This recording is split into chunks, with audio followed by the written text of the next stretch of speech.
Hello everyone, welcome to Eternal Brews. My name is Pojo. Today we are doing a double feature, a science fiction double feature. We are looking at Killer Strangers, an expedition deck that we also have a interesting throne counterpart for. So this deck is based around playing a large number of strangers with Makar's Stranger and Grodov Stranger, two of my top picks for legendaries as far as crafting goes in Expedition. They're just extremely powerful cards. Thus far they have proven to be extremely powerful cards throughout both Expedition and Throne. They're very, very strong. There's a lot of useful things that can be done with them, and they're super high value. Makar's Stranger being the card that steals cards, and when it attacks, kills non-stranger enemy units. Grodov Stranger being the card that plays random sigils from your deck, and when it attacks, draws cards and shuffles voids, which also breaks aegises.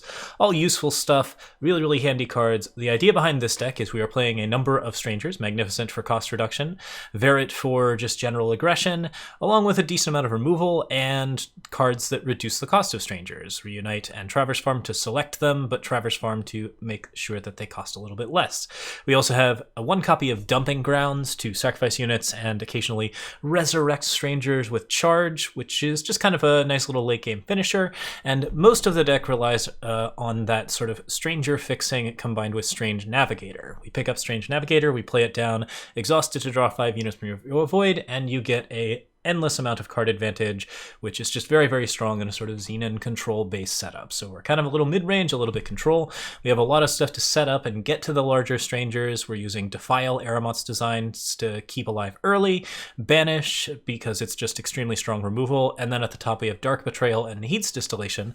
Nahid's Distillation to draw us a bunch of cards, and Dark Betrayal to steal other people's strangers, because sometimes at the top of Expedition, it's just all strangers. It's all strangers. And hitting a Naoki or a Grodov Stranger with this is just backbreaking. If you can actually get Dark Betrayal off and hit either of those extremely big cards, it basically ends the game right there. It's really, really powerful, and we really like this card as an option. So we keep that for the high-end decks, and for the low-end decks, we run all of the small removal, Banish, Aramot's Design, and Defile. Finally, we have Immortalize, some Vara's Favors, and Predator's Instincts to make sure that the strangers go off and kill the things that they want to kill. Grodov Stranger can be immediately Predator's Instinct, which is a great way to draw cards. Makar's Stranger might take a turn to get started, or you can play it later to get that kill effect, but the result is generally 2 cards worth of advantage, so it's super strong to do so. And yeah, it's just generally quite strong stuff. We're using a Condemn market. This is new for us. One customer gets a really interesting, and we have access to Edict of Makar, Ghost Form, Sabotage, and Secret Passage, as well as Seek Power if you are so inclined and absolutely need to draw power out of your market. All of that allows us to pretty consistently get ourselves up to 5 and 6. That's where the big strangers are, and then from those we can definitely easily catapult ourselves into 8 or 9. I'm kind of suspecting the Grodov Stranger might get nerfed at some point. It's definitely been kind of a staple card so far. We'll see exactly how well it ends up doing in the general meta. If it's not over-tuned, then we will see a little less of it, I think, after this ECQ, but hard to say for sure. Either way, let's play some Expedition games with this, and then we'll also talk about the throne list. Alright, here we are in Expedition against Sibilate. I've got 2 Reunites on a Traverse Farm. I've also got Makar's Stranger, but I don't have time, and the Reunites don't necessarily get me where I want to go. I prefer to have 2-drop strangers like Magnificent and a decent organization of power. So we're going to go ahead and redraw that. We get a Verit this time. That's much better. Vara's Favor gets us some power, and then we can set up for Traverse Farm. I like that quite a bit. We still need double time for Grodov Stranger, but we're more likely to slam Makar's off of the first Traverse Farm, so that's not too big of a deal. Okay.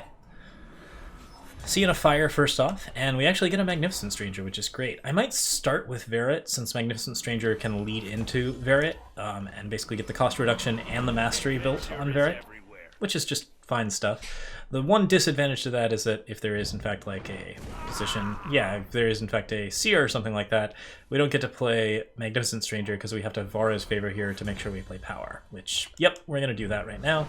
I want to hit Traverse Farm more than I want to hit Magnificent Stranger, so I'm fine with that particular exchange. Hopefully we do actually get Magnificent Stranger here.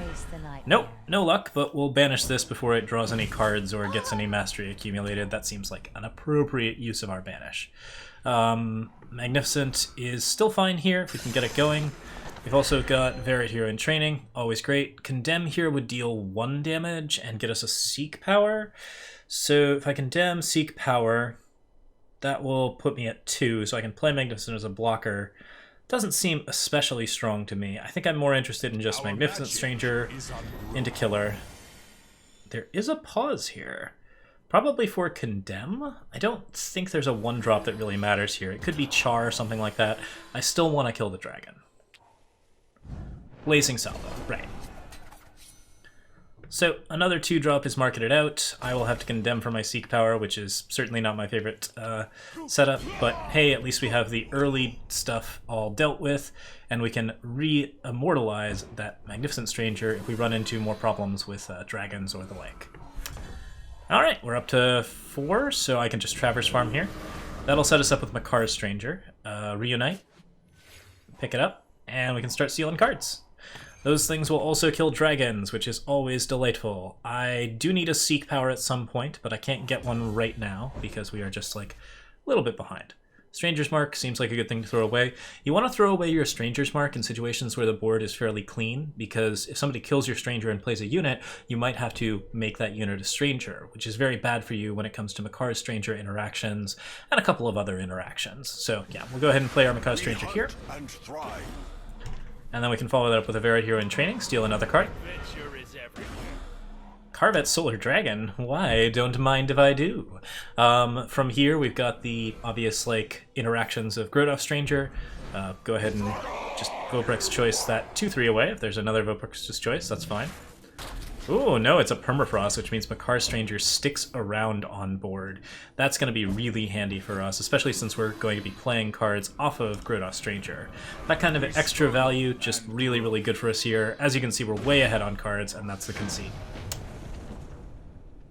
Alright, that round was so short we're going for 2 on the Expedition deck. I've got Zenith Insignia and Shadow Sigil, and I've got a Banish. I think this is a reasonable hand. Aramat's Design and Banish give us some early presence. Traverse Farm sets up the cars.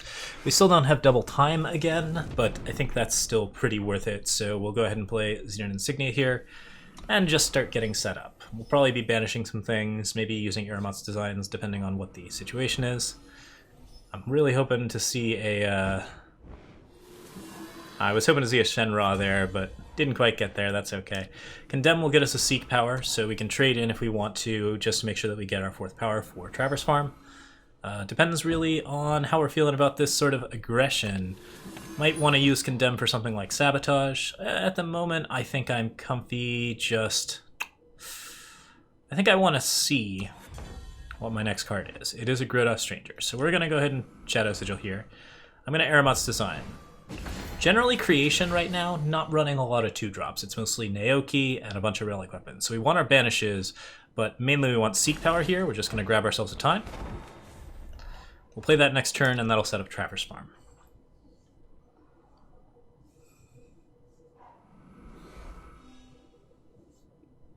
And our 3-drop is nothing. Cool. So we are able to play Makar's Stranger next turn. That's really good since Naoki doesn't come out until 5. We'll go ahead and reunite, maybe pick up a 1-cost Stranger, something like Varied Hero in Training or Magnificent. I think I like Magnificent the best here. That seems like a reasonable option. We can also go for a second Makar's Stranger since we're going to be up against like a pretty value-oriented setup. Honestly, I don't think the first Makar's Stranger is going to live, and I don't really want to play a 1-drop Stranger, so that seems like a reasonable play.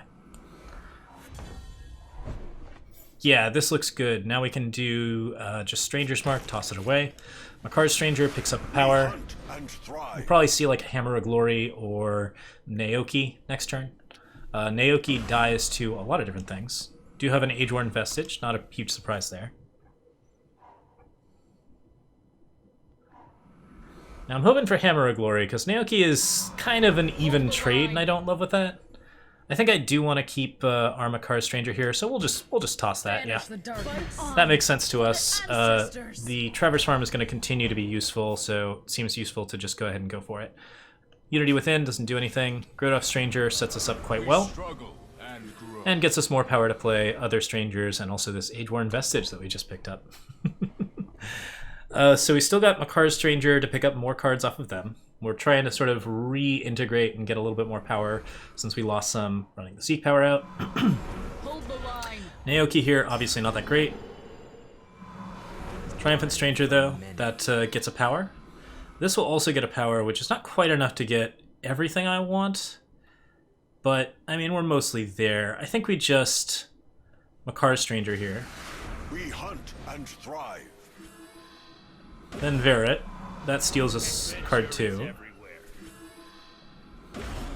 Maybe Predator's Instinct. That'll draw some cards. Yeah, looks like that was good enough. So, easy value.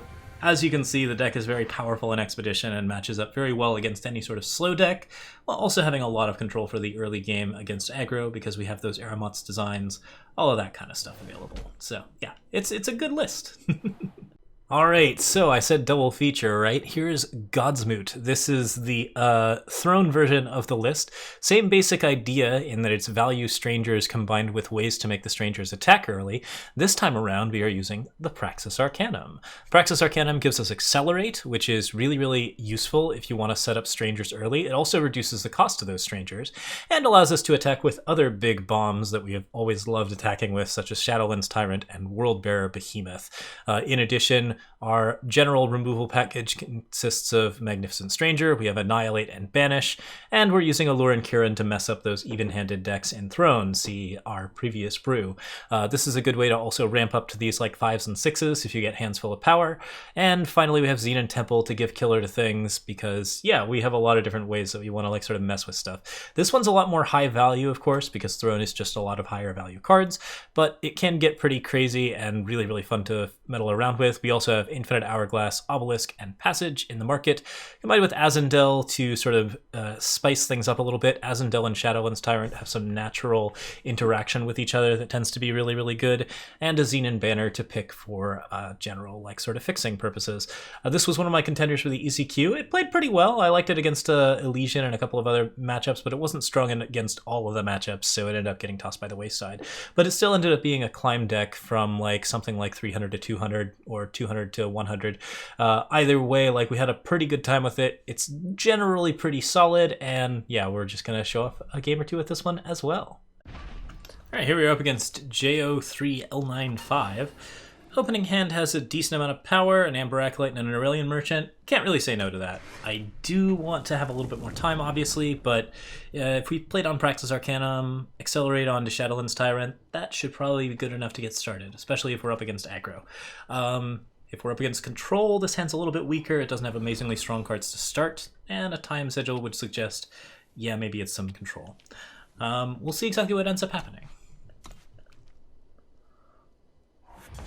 Okay, got a Banish right away. That'll kill... If this is Elysian, then that will kill a lot of things that we actually do need to kill, such as Obelisk, which, yeah, always good to kill an Obelisk if you can do so. I think here we probably just go Shadow and grab the Aurelian Merchant, trade away for maybe an Obelisk of our own or an Infinite Hourglass. There's not going to be any Permafrosts here, so Passage of Eons might be the strongest choice, honestly. Yeah, we have two Shadowlands Tyrants. I don't really need the Amber Acolyte at this point. We can just go for, like, a Xenon Obelisk here, a Xenon Banner here, since that will trade pretty well, and Amber Acolyte's best deal is that it trades with, like, an even-handed golem. Okay, Royal Decree without any fixing. That's going to be interesting. I wonder if they'll go for Praxis Arcanum here. Okay, there goes my Arcanum, so I guess we're just slamming a Shadowlands Tyrant down. So Seek Power still picks me up plenty of power. I've got Banish available as well, so I think we're good on that front. Doesn't look like the even deck is doing a lot at the moment, but it's obviously got access to some things. And you'll miss it. Link, and you'll miss it. Two Devotees. What is the ramp goal here? What's the play? Seems like there's a definite desire to get very far ahead on power. But it's not like I'm getting Pride Leadered or anything. So we can just seek up, set up our Banish for when the Obelisk comes out. Trouble is coming. We gain all of our health back from Zakalis, so we're not worried about that.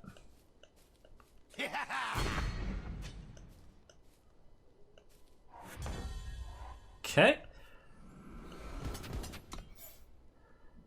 think I like 2 there, 1 there.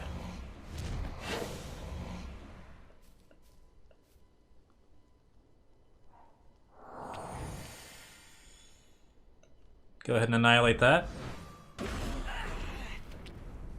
I don't know if that disables Touch of Battle. Does it still go off? That's an interesting question.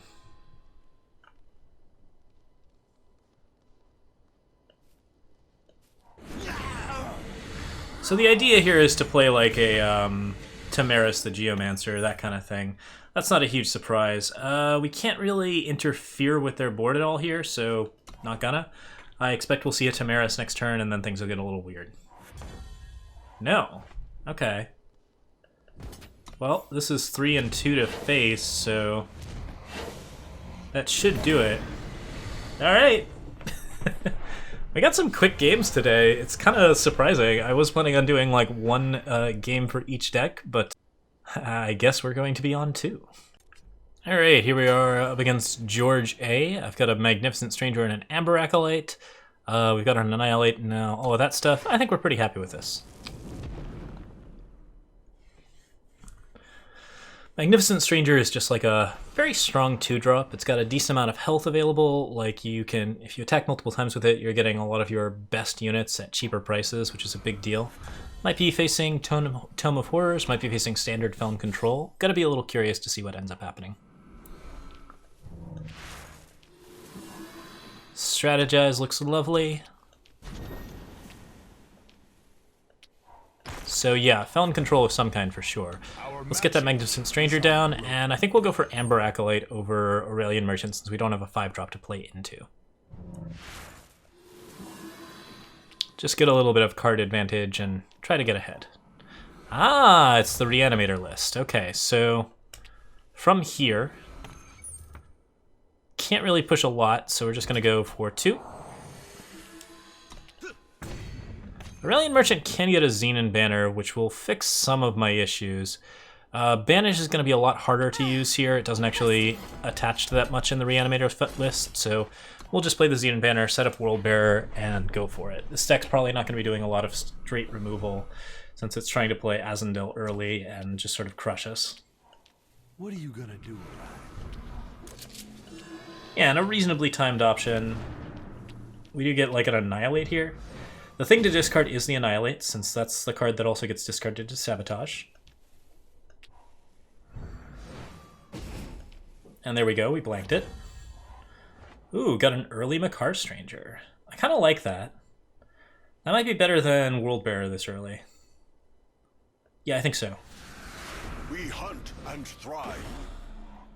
Crest of Cunning seems great. We will go ahead and do a little digging. Do a little digging.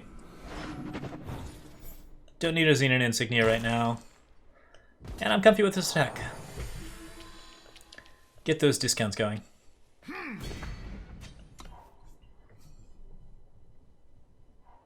I know it's around here somewhere. Master Cartographer doing the draw discard stuff. Certainly a lot of value is being put on the table at the moment. Sporefolk from the mill. We don't want to establish Xenon Pride Leader like right away. Get an initiation down there. Killer. I wouldn't hate Sporefolk. That Galley Delinquent's mostly there for the discard. And get Felrauk as well. Unraveled. Too soon. That allows me to attack here if I'd like, which I would. Another discount. And yeah, just keep stacking up those discounts. The killer effect obviously does get us a better discount. And we get to throw a Cartographer into the void, which is also nice. Opponent is setting up for Grasping of Shadows, but this deck is unreliable, so it's always worth it to play it out and see if they can get it. They also haven't hit, I would say, a Vara yet. Oh, they have hit 1 Vara and 1 Azendel, but they don't have a lot of other stuff in their void on account of the fact that we're stealing their void with Xenon Temple. So we've got that going for us, which is very nice. Xenon Augury seems great here. I like Alluring Kieran pretty well, since that actually disables Grasping at Shadows, and they haven't played their 5th Shadow yet. So yeah, that seems like a reasonable pickup, although Annihilate is also not bad. It's kind of a close one here. I'm planning on playing World Bearers. So keeping Annihilate up could be good. But no, yeah, let's do the Alluring Kieran. We get the straight kill on the 1/3.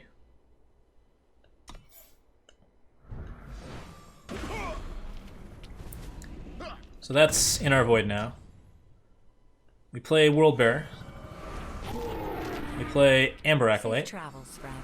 That gets us a power to play Sabertooth Pride Leader. I play Alluring Kieran and end our turn. If they have a Grasping at Shadows and no power, then they can't play the Grasping at Shadows. If they have a Grasping at Shadows and a power, then, well, it was gonna happen. More Spore Folking. Obviously those things don't get stolen, which is a bummer, but we're mostly ahead of them to the point where it's not going to matter. Scare here can switch and get us a little bit more aggressive. I think we actually just want to like put it on World Bear and make the World Bear do 7, since that way it matches up against Azendel. Swap in, get a bunch of damage. Don't have to play the Xenon Insignia here, and we can also like attack with the Kieran, so that seems reasonable. Just do all of the damage. And I believe this is lethal, since they are, yeah, just dead a little too fast. Hard to say if they had a Grasping at Shadows in hand that they couldn't cast or not. Either way, it looks like we messed up their strategy enough that we were able to do the damage that we needed. So, feeling pretty good about that. That does it for today. We should have our previous brew from yesterday linked over here. If you are interested in helping out with the stream, we have a Patreon, and you can also subscribe to our Twitch with Amazon Prime. If you have Amazon Prime, it's free to do. Just head on over and figure out Twitch Prime. Thank you so much for watching. Have a lovely one, and we'll see you all next time. Cheers.